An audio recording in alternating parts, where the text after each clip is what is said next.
देखो भाई, मैं आपको यहाँ पे फॉर्मूले लिख देता हूँ और इंटरफेरेंस डिफ्रैक्शन में बेसिक डिफरेंस लिखता हूँ, ठीक है। क्योंकि अभी हम लोग न्यूमेरिकल सब करेंगे तो कई सारे बच्चे गलती कर देते हैं। इंटरफेरेंस में क्या हो रहा था, इंटरफेरेंस, ठीक है। तो इंटरफेरेंस में खास बात क्या हुई थी सर, पाथ डिफरेंस कितना निकला था यहाँ पे, path difference x small D by capital D, ये तो था ठीक। कंडीशन फॉर ब्राइट फ्रिंजेस कितना था, condition for bright fringes in terms of path difference, क्योंकि फेज डिफरेंस बहुत कम पूछते हैं। तो यहां से हम लोग लिख सकते हैं x इज इक्वल टू, मतलब n लैम्डा था, तो यहां पे पोजीशंस कैसे मिलेंगी, पोजीशंस फॉर ब्राइट फ्रिंजेस, तो x is equal to x, ये पाथ डिफरेंस जो था n लैम्डा के बराबर कर दिया था, कितना आ गया था n lambda capital D by small D. सबको पता है लैम्डा क्या है, कैपिटल डी क्या है, स्मॉल डी क्या है और n क्या है। तो एक तो ये हुआ, फिर है condition for dark fringes. Dark fringes की कंडीशन क्या होगी, 2n-1 लैम्डा बाई 2। तो पोजीशंस फॉर डार्क फ्रिंजेस कितना हो जाएगा, पोजीशंस फॉर डार्क फ्रिंजेस कितना हो जाएगा sir, x dash small D by capital D जो होगा 2n-1 लैम्डा बाई 2 के बराबर कर दिया। तो x डैश कितना आएगा, 2n-1 lambda by 2 small D और ये कैपिटल डी, ठीक है ना। फिर आएगा फ्रिंज विड्थ कितना होता है, फ्रिंज विड्थ, तो यहाँ पे फ्रिंज विड्थ जो होगा lambda capital D by small D होगा। बोलो इतनी बात समझ में आएगी। और एक इंटेंसिटी डिस्ट्रीब्यूशन कर्व हम लोगों ने बनाया था, intensity distribution curve,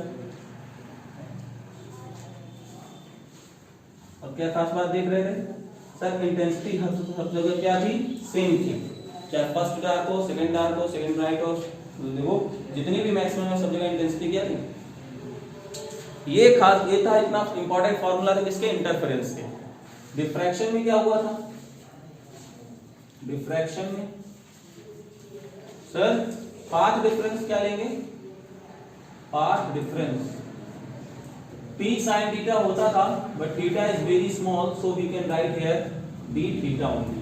clear, okay. अब condition for positions for direct लिखते हैं, पोजीशंस फॉर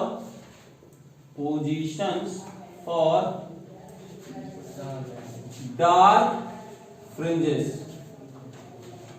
तो एंगुलर के लिए बात करते हैं, तो एंगुलर पोजीशन क्या होगी, ये एंगुलर पोजीशन है, कौन सी है, एंगुलर पोजीशन। थीटा n जो होगा वो किसके बराबर हो जाएगा, लैम्डा के बराबर, n lambda by small D, ये था। और अगर आप लीनियर चाहते हो तो कैपिटल डी किसमें कर दोगे, multiply, x is equal to n lambda capital D by, यानी जो आपका यहाँ पे हमको कौन दे रहा था, राइट, यहाँ पे कौन दे रहा है, डार्क। क्लियर। और फिर पोजीशंस फॉर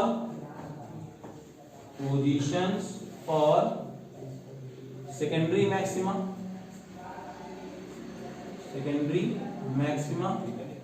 कह सकते हैं ब्राइट, तो कितना हो जाएगा, एंगुलर पहले लिखते हैं, यहां से आ जाएगा theta n dash 2n+1 lambda by small D, ठीक है।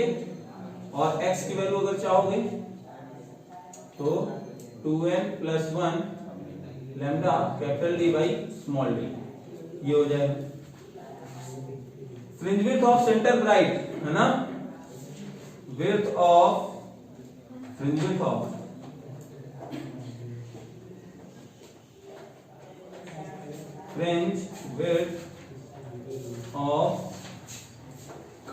सेंटर ब्राइट, यानी जो बीटा डैश आया था वो 2 थीटा का था, 2 lambda capital D by small D, ठीक है, और फ्रिंज विड्थ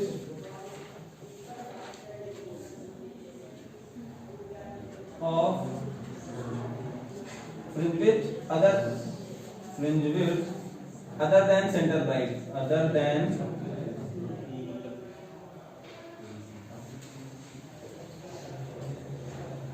तो कितना हो जाएगा beta over lambda capital by, और यहाँ पे जो इंटेंसिटी डिस्ट्रीब्यूशन कर्व बनेगा वो कैसा बनेगा,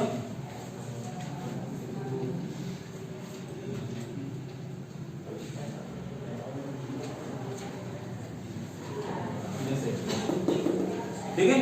तो डिफरेंस नोट कर लो, फिर हम लोग क्या करते हैं, न्यूमेरिकल्स कंटिन्यू करेंगे।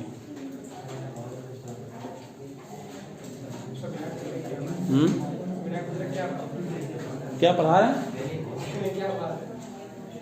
ये डिफरेंसेस हैं किसके किसके बीच में, ये डिफरेंस हैं इंटरफेरेंस और पाथ डिफरेंस के बीच में। फॉर्मूले एक जगह हम लोगों ने लिखवा दिए हैं ताकि आप इन फॉर्मूले को लिख सकें और न्यूमेरिकल्स में अप्लाई कर सकें, ठीक है। तो करते हैं डिफ्रैक्शन के कुछ न्यूमेरिकल्स। स्टार्ट करिए भाई, फॉर्मूले आपके सामने लिखे रहेंगे, उनको नहीं हटाना। तो डिफ्रैक्शन के पहले आसान क्वेश्चंस करते हैं, एकदम छोटा सा। देखो देखने में ये बड़े लगते हैं लेकिन रहते बहुत इजी हैं। जैसे अगले क्वेश्चन देखो, light of wavelength 550 nanometre, light of wavelength 550 nanometer is incident, light of wavelength 550 nanometer is incident as parallel beam, light of wavelength 550 nanometer is incident as parallel beam on a slit of width 0.1 mm. Find the angular weight and the linear weight of the principal maxima. Find the angular weight and the linear weight of the angular maxima. Principal maxima in the resulting diffraction pattern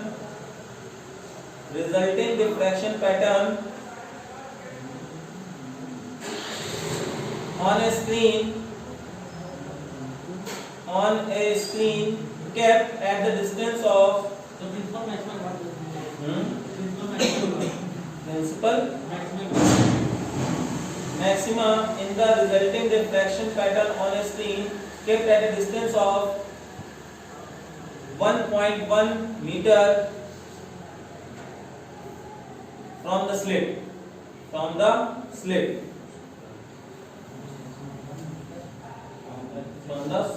Full stop.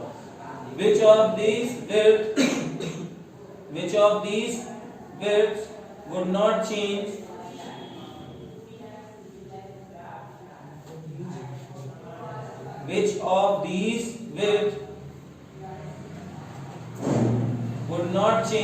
if the screen were moved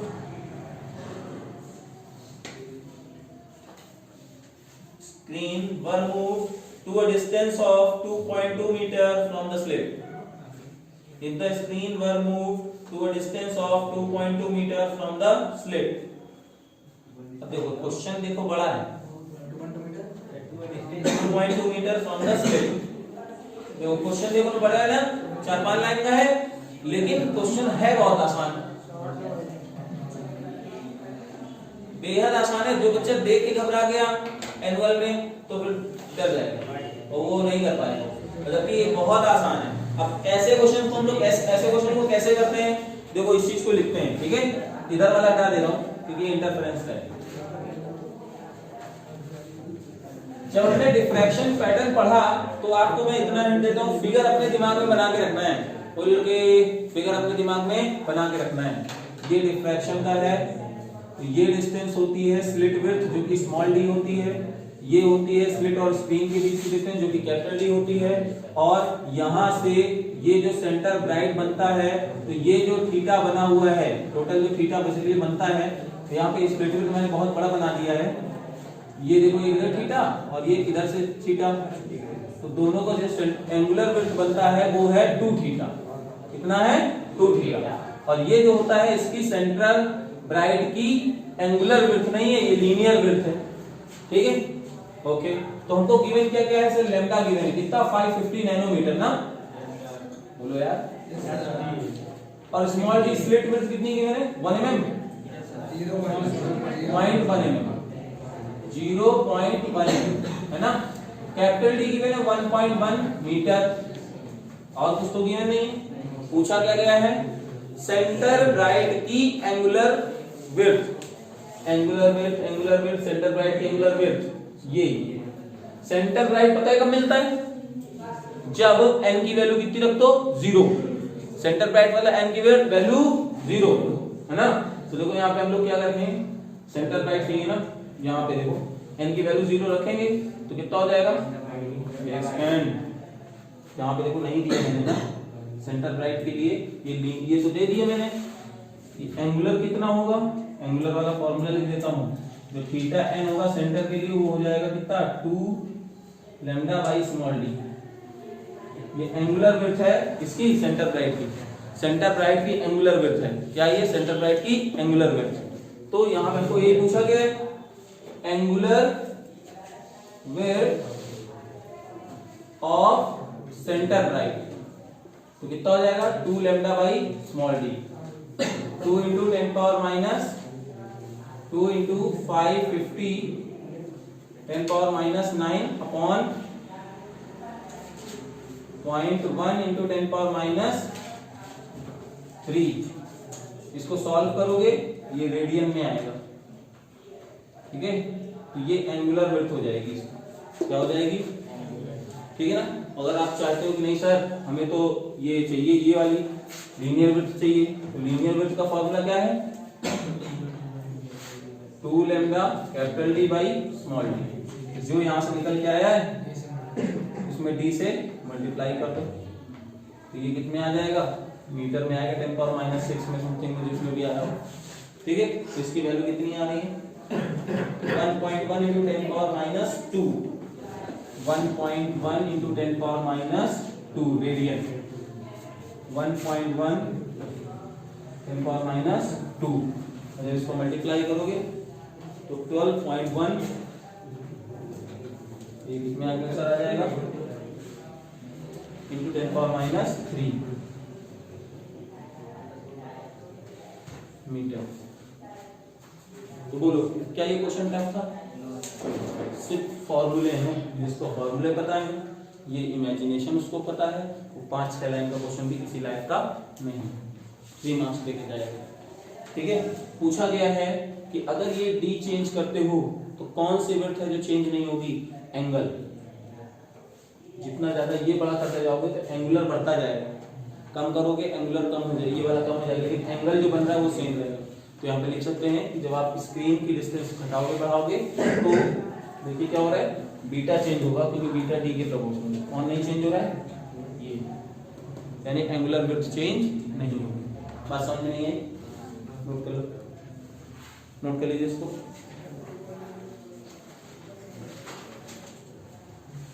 अब देखो ये वाला कर पाते हो कि नहीं? Next question देखो, a slit of width small d, slit of width small d, slit of width small d is illuminated by red light of wavelength, slit of width small d is illuminated by red light of wavelength 6500 angstrom, 6500 angstrom, full stop. For what value of small d, for what value of small d will, number 1, the first minimum fall at an angle of diffraction the first minimum fall at an angle of diffraction of 30 degree.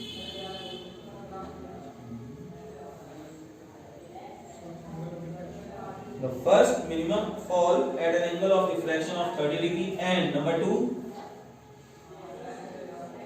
the first maximum fall at an angle of diffraction 30 degree. मतलब कह रहा है small D की value कितनी रखें कि जो पहला डार्क है वो 30 डिग्री एंगल पे हो, ये पहला पार्ट है, और दूसरा पार्ट है कि पहला ब्राइट जो है वो भी 30 डिग्री एंगल पे हो। तो डी की दोनों वैल्यू निकालनी है। सेकेंड वाला फिर से, the first maximum fall eight an angle of diffraction of 30 degree. First maximum fall eight an angle of diffraction of 30 degree.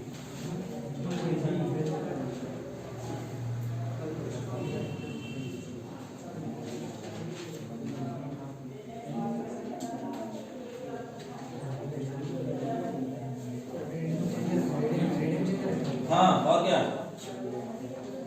नहीं, साइन 30 थीटा मतलब सेम रखो, कोई दिक्कत नहीं। यहाँ पे अब थीटा ना रख करके साइन थीटा लेना ज्यादा बेटर रहेगा, क्योंकि थीटा और साइन वेरी स्मॉल तो है नहीं थीटा। तो पाथ डिफरेंस हम लोगों ने देखो क्या लिया था, डी साइन थीटा लिया था। कब लिया था? जब थीटा वेरी स्मॉल था। तो वेरी स्मॉल तो है नहीं, तो पाथ डिफरेंस क्या रहेगा? डी साइन थीटा रहेगा। कंसीडर करो, कैलकुलेट करिए भाई, करो करो करो, ये तो कर लोगे। देखो इसमें गिवन क्या क्या है, डी हमको मतलब कह रहा है पहला केस सर थीटा की वैल्यू 30 डिग्री हो जाए तो डी की वैल्यू कितनी होगी, और फर्स्ट डार्क यानी एन की वैल्यू 1। तो पहले कंडीशन देख लेते हैं। डार्क के लिए कंडीशन होती है D sine theta equal to N lambda, D sine theta equal to 1 हो जाएगा, सॉरी लैम्डा। तो यहाँ से डी की वैल्यू आएगी lambda upon sine theta. Lambda कितना गिवन था? 65 into 10 power minus 10 divided by sine 30। Sine 30 की वैल्यू 1/2 है ना।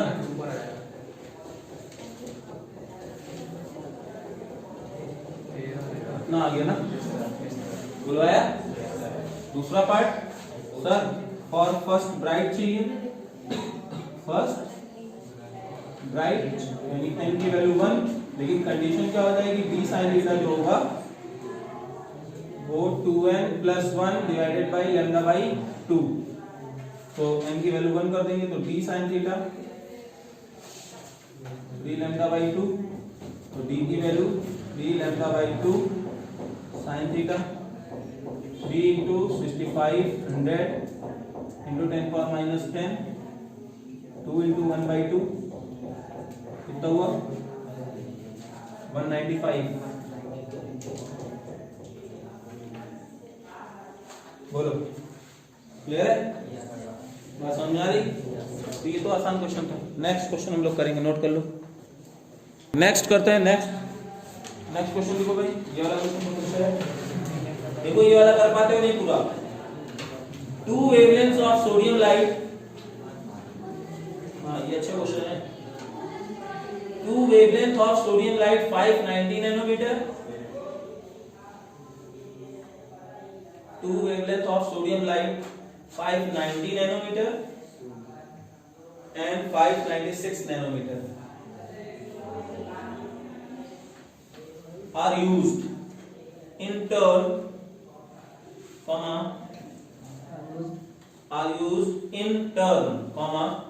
to study the diffraction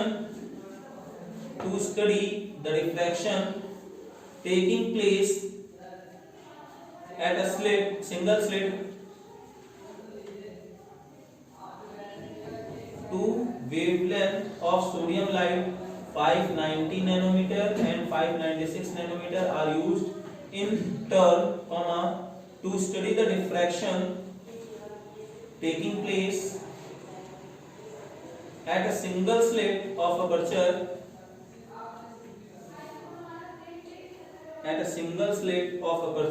2 into 10 power minus 4 meter, 2 into 10 power minus 4 meter, full stop.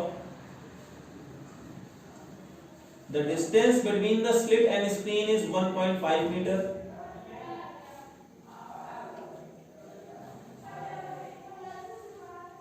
distance between the slits and the screen is 1.5 meter. So stop.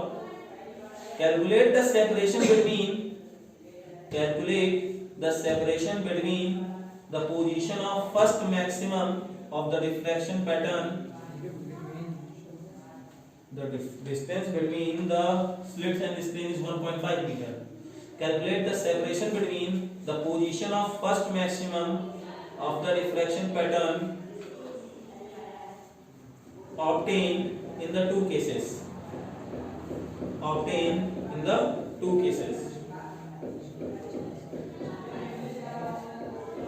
ठीक है, इसको हो जाएगा।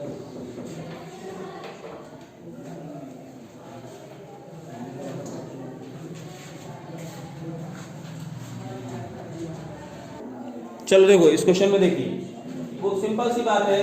जब आपने क्या किया, लैम्डा 1 ले लिया जो कि 590 नैनोमीटर था, तो आपको n की वैल्यू 1 लेनी थी।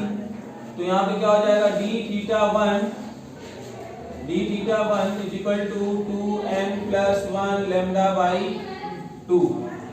ठीक है, तो यहाँ से हमको क्या मिल जाएगा, लेकिन हमको चाहिए सर लीनियर डिफरेंस चाहिए ना, तो हम लोग क्या करेंगे, क्या ये तो थीटा बनाया था 2n plus 1 lambda by 2 into small D. लेकिन हमको अगर लीनियर डिफरेंस चाहिए, सपोज यहाँ से आपने लाइट रेज छोड़ी थी, तो यहाँ पे जो फर्स्ट मिल रहा था वो x1 मिल रहा था पहली लाइट के लिए, तो x1 की वैल्यू क्या हो जाएगी, कैपिटल D इंटू थीटा 1। बोलो तो कितना हो जाएगा, 2n plus 1 lambda capital D by small 2d। n की वैल्यू 1 चाहिए ना, x1 की वैल्यू कितनी हो गई थी, 3 lambda capital D by small और लैम्डा 1। बोलो ये पहला फॉर्मूला। सिमिलरली अगर दूसरी लाइट यूज करते, ये हो जाता, डिफरेंस दोनों में चाहिए x2 माइनस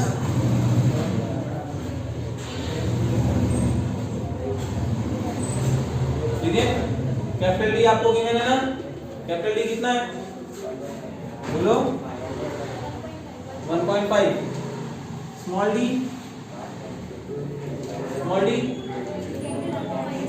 हाँ 2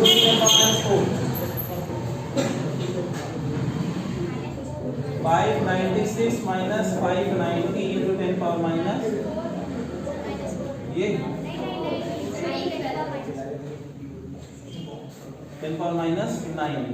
ठीक है ना, सॉल्व करेंगे पूरा, कितना आएगा 6.75 mm। ठीक है, एक डिस्टेंस हम लोग कर लेते हैं, इसको नोट कर लो, फिर आगे एक बस कॉन्सेप्ट छोटा सा है उसको बता देंगे, फिर खत्म आज का काम। चलो देखो अब एक काम करते हैं, ये क्वेश्चन हो गया, एक हेडिंग डाल लीजिए, Fresnel's distance FRESNEL first of S, फ्रेस्नेल्स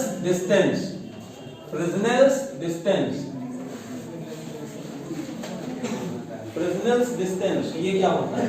ठीक है, हाँ तो देखो एक बार मेरी बात समझो, जैसे आपने देखा कि सर डिफ्रैक्शन पैटर्न जब हम लोग कर रहे थे, तो डिफ्रैक्शन पैटर्न करने से हम क्या देख रहे थे, यहाँ पे हमको सेंटर ब्राइट मिल रहा था, ठीक है ना, फिर यहाँ पे डार्क मिला, फिर ब्राइट मिला, फिर डार्क मिला, तो इस तरह से हम लोगों को ये पैटर्न मिल रहा था।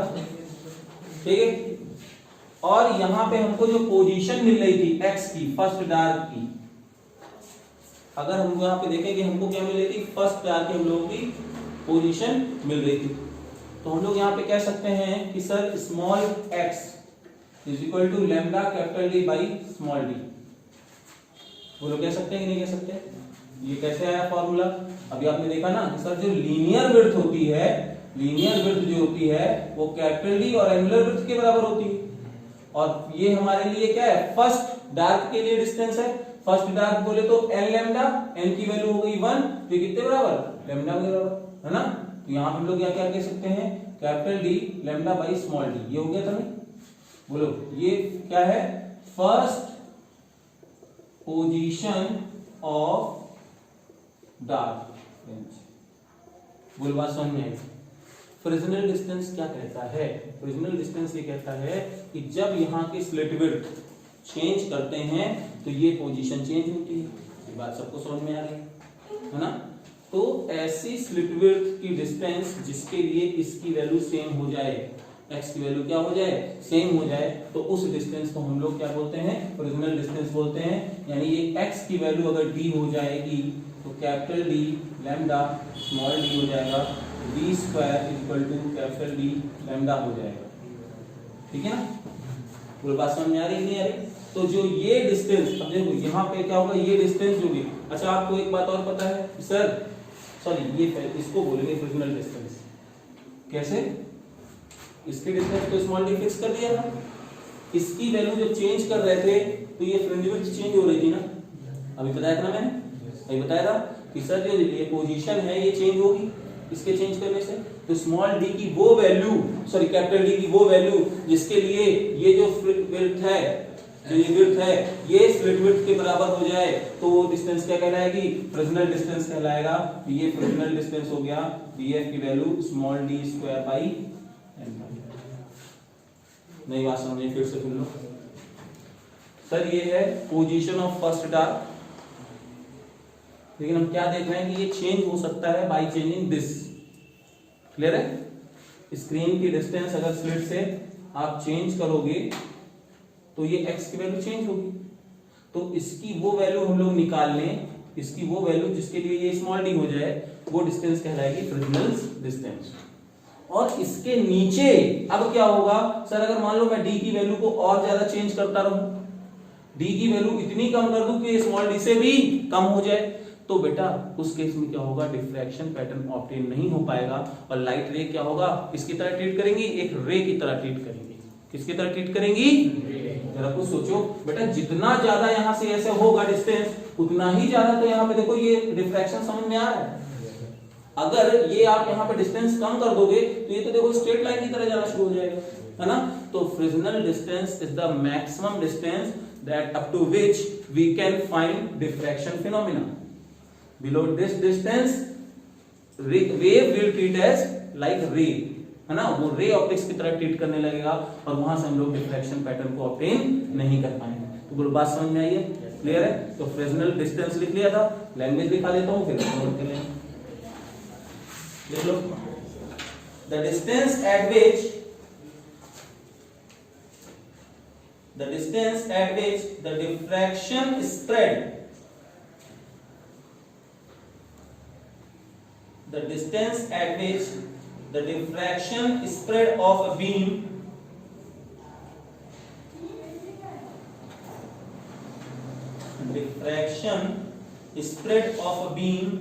is equal to the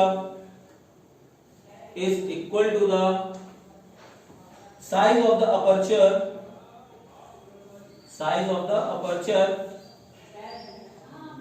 is called Fresnel's distance.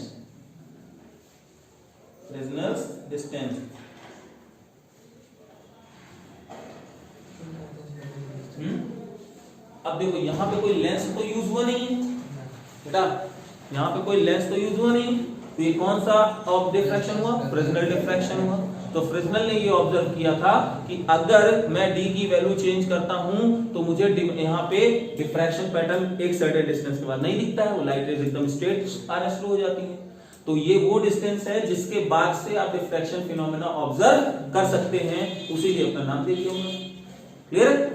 यहाँ से यहाँ पे लिखा हुआ है, देखो क्या है? स्प्रेड। बेसिकली देखो ये पहला डार्क यहाँ मिला था ना, यानी ये डिस्टेंस x हो जाएगी, x की वैल्यू यहाँ पे देखो रखा। तो कभी भी अब आपसे पूछा जा सकता है कि वेवलेंथ इतनी है, स्मॉल d की वैल्यू इतनी है, तो इसके लिए फ्रिक्शनल डिस्टेंस कितना होगा? डायरेक्ट फॉर्मूला, ठीक है ना? नोट कर लो।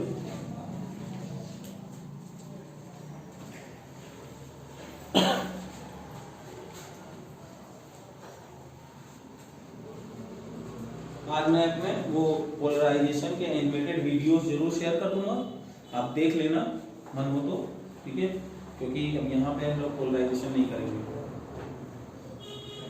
तो आज के लिए इतना ही रहेगा। आप लोग इसको देख लेना, इसके न्यूमेरिकल्स एक दो सॉल्व कर लेना। कल से मॉडर्न फिजिक्स शुरू हो।